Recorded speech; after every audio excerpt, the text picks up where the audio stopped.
Во фокус е објавен дел од нов документ, разговор на Елефтериос Ставридис, член на Грчката комунистичка партија со Тодор Паница, близок соработник на Јане Сандански.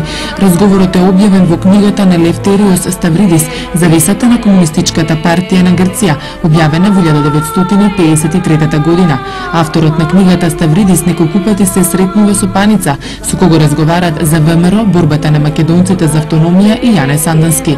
Паница тврдо истакнува дека припадниците на ВМРО се македонци и за нив е навреда да ги нарекуваат бугари. Тодор Паница открива пред Ставридис дека Јане Сандански е апостол на македонската нација и работел со сите сили и средства за да ја разбуди за спаната национална свест на македонците, кои во тоа време биле под ударите на тугите пропаганди. Интересен момент е тврдењето на Паница дека Сандански македонците ги сметал за директни потомци на славните македонски кралеви Филип и Александар и за етнос различен од бугарскиот. Сведоштвото на Тодор Паница, објавено во книгата на Елефтериос Ставридис, е уште еден доказ за македонската национална самосвест на пиринскиот цар Јане Сандански и за неговите идеали поврзани со целосната смисла со Македонија.